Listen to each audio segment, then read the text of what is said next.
I have been able to live longer because Prossy looks after me. Ever since he tested positive and I negative, life in the home is not the same.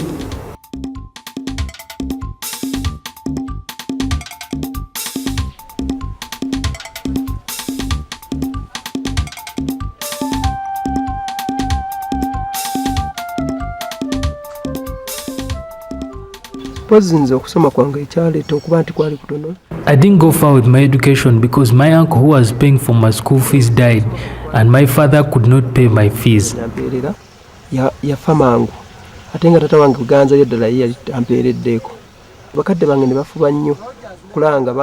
My parents kept asking me why I was not getting married. Against my will, they found me a woman who I married.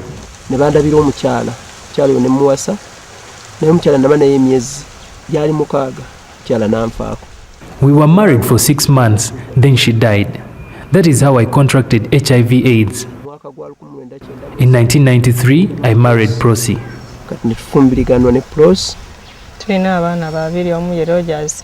We have 2 children, Roger Ssemwogerere and Nabatanzi Viola.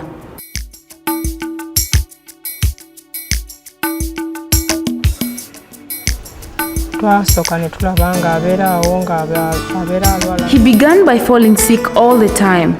He had fever all the time, cough. That is why I advised him to go for the test.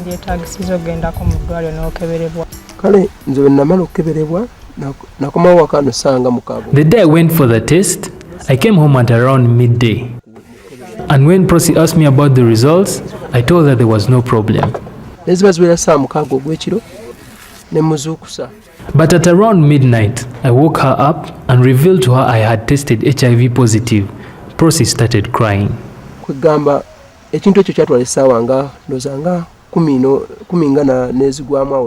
all took about 10 hours before I revealed my results to Prossy. I thought she was going to quarrel.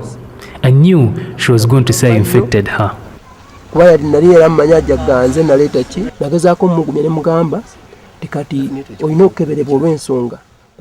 I comforted and convinced her to go for the test so that she would be able to get treatment and raise our children.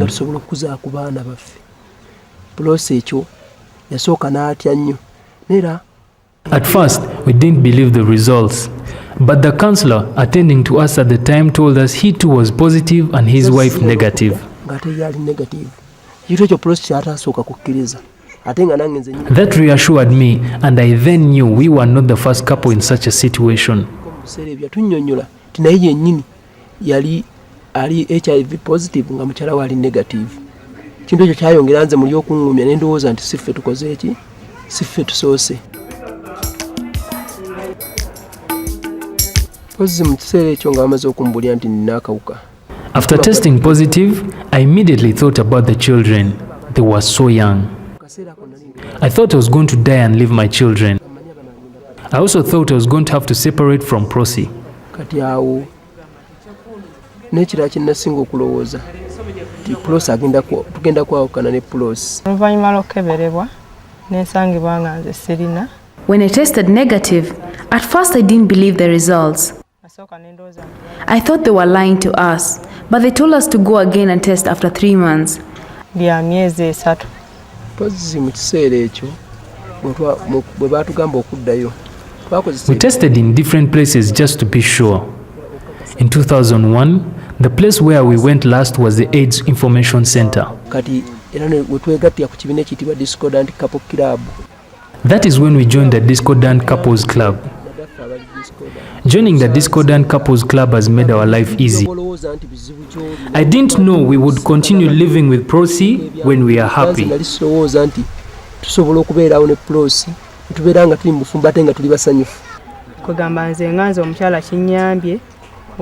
As a woman, I have benefited. They counsel and advise us to stay together and on how to look after him. They told us that we were not the first discordant couple. There were very many others.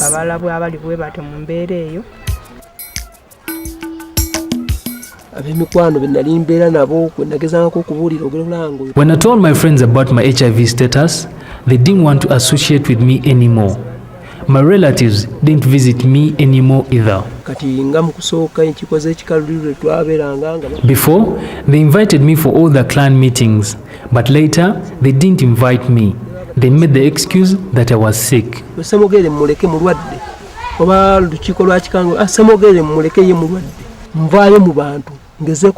A person with HIV/AIDS is still useful, just like any other person. That is why I went public. I tried to tell people I came to change people's attitude towards us.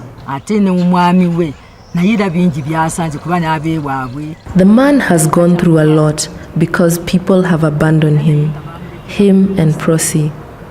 Prossy is now his parent, wife, and everything. Even some of the community members do not want to associate with them. But some of us associate with them. I personally invite them whenever I have a function, so that they appreciate that we are the same regardless of being infected.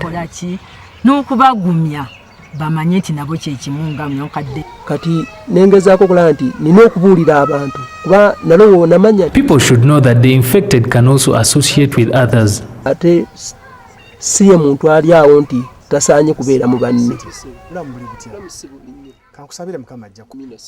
I started sensitizing people because I realized they were ignorant just like I had been before.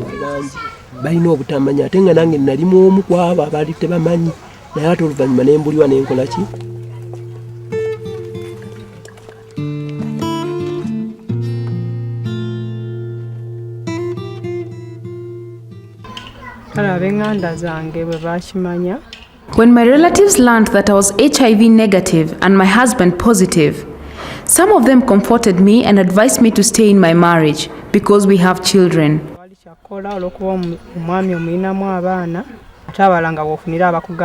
Others advised me to walk out of the marriage. They wonder why I have remained in a marriage where my husband is HIV positive. They think we are lying to them about our marriage as a discordant couple.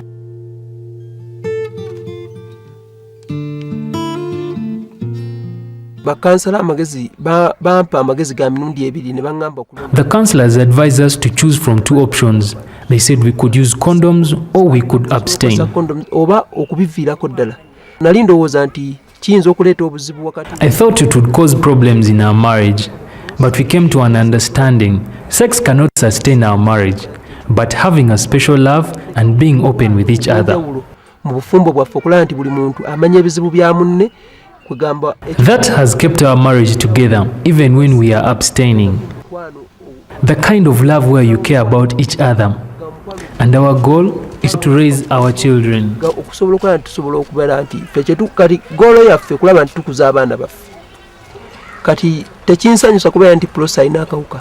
The day we were told that Prossy was HIV negative, I was overjoyed. It was like I'd been cured myself.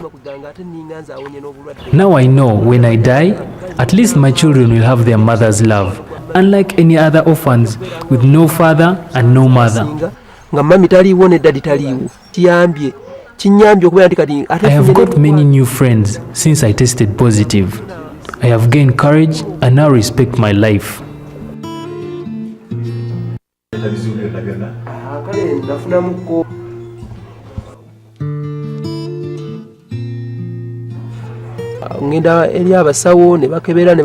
I am now using the drugs. I go for regular checkups and I am strong.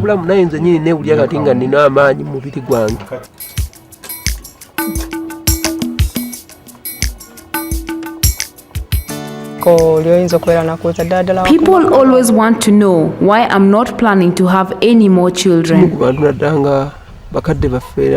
Even our parents ask why we are not having more children.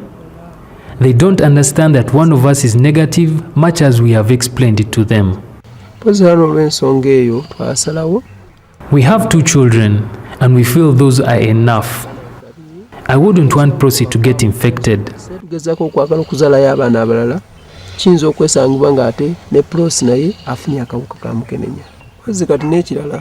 Staying in a marriage and being able to solve all our problems has not been a big problem to us. And that has kept us alive. Also, We are open to each other unlike before. ekintu kyenjagala abantu batuyigireko kyekintu ekigamba I want others to learn that when going for an HIV test, the husband should go with the wife. nomba nga waliwo obuzibuzibu obutonotono musobola Together you can discuss the problems at home because they can be solved. I also want to ensure that I give special love to my wife because love rules everything. enjawulo awaka manye omukwano gwe gufuka byonna mweraba